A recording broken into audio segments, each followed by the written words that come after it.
Kung maaalala nyo, ang simula talaga ng kaguluhan ng PBBM at saka VP Sara Duterte, ito po si Martin Romualdez. Dahil nga po, nakipag-alyado po siya dito po sa salot ng ating bansa ng mga Makabayan Black. At dito rin mga idol, napansin ko kung sino talaga ang tunay na amo nitong Makabayan Black. Hindi po si PBBM. Pati siya sinusuwag na po ng Makabayan Black para bumabalik lang po talaga ang history na nangyari po sa ama ni PBBM. Gantong-ganto rin po mga idol. Trinidor si Marcos Sr. ng kanyang mga tinuturing na mga kaalyado. At yan po ang mga nangyayari ngayon sa ating bansa. Kaya dito masasabi ko mga idol, delikado po si PBBM. Kung ano man pong pinaplano nito pong Makabayan Black at ang tinuturing po nilang kaalyado. Mag-isip-isip kayong mabuti kung sino ba talaga ang tunay na pinapanigan ninyo. Dahil hindi nyo alam, napapaligira na pala si PBBM ng may mga masasamang balak. Sa tingin ko nga mga idol parang ang namumuno ngayon ng ating bansa, ito si Speaker Martin Romualdez.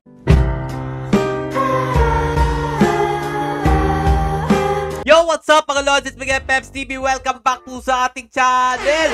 Franz Castro, sinuway po ang utos ni PBBM about po dun sa pagpapahinto ng impeachment kay VP Sara Duterte.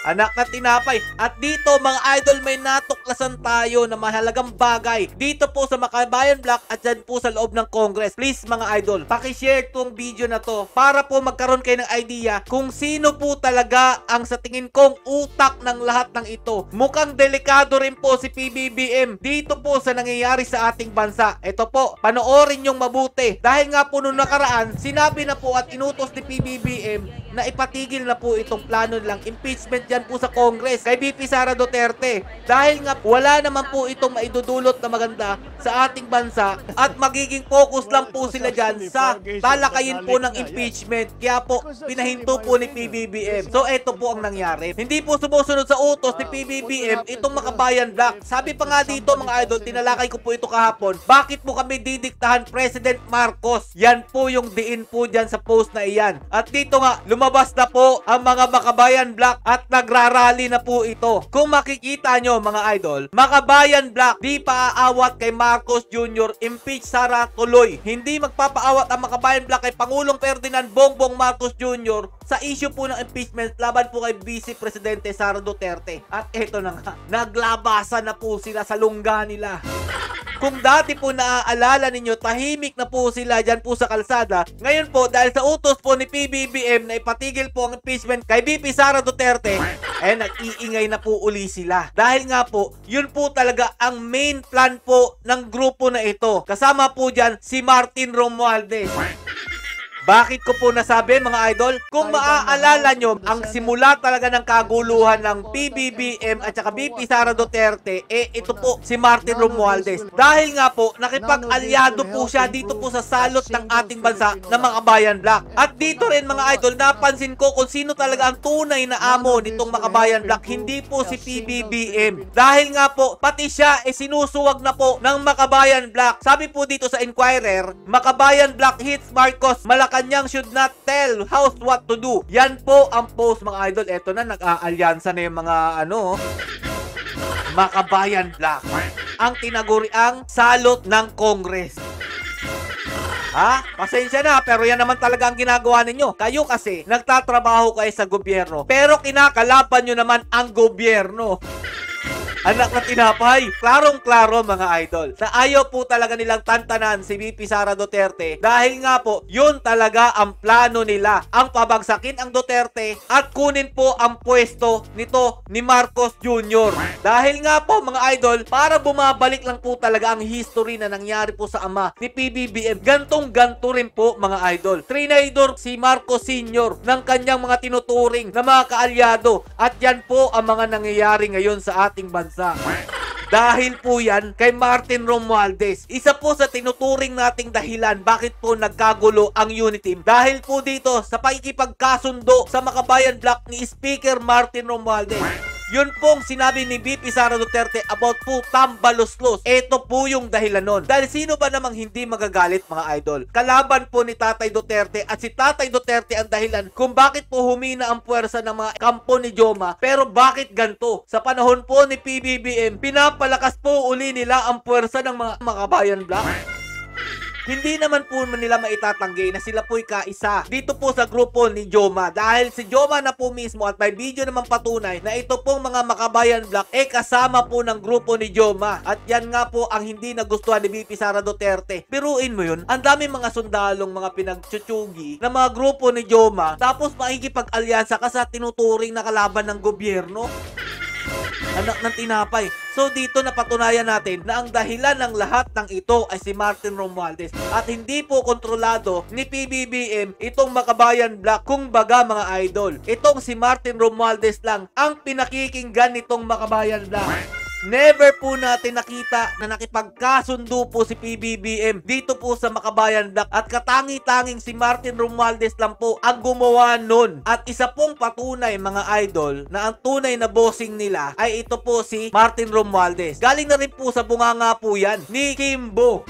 O pakinggan nyo po mabuti ha. Siyempre po, especially kapag na-atake po as speaker, siya po ang padre de pamilya namin. He takes care of us. We need to also take care of him. Yan ha, klaro mga lodi. Pinoprotektahan po ng Kongreso ito po si Martin Romualdez. Galing po yan kay Stella Kimbo. At kung sakali mang pinagtanggol po nila si PBBM, gawa lang po yan ng utos po nito ni Martin Romualdez. Yan ang tunay na nangyayari sa ating bansa ngayon. Medyo nagkakaroon na ng linaw kung sino man talaga ang tunay na may pasimuno ng kaguluhang ito. Walang iba mga idol kundi yung speaker. Yan po ang sa tingin ko na nangyayari ngayon. Dahil kung ito po talagang Makabayan Black, may respeto po sa utos ng ating Pangulo, hindi po nila gagawin na labagin ang utos po ng Pangulo natin. Pero syempre mga lodi, ang tunay na bossing ito si Speaker Romualdez.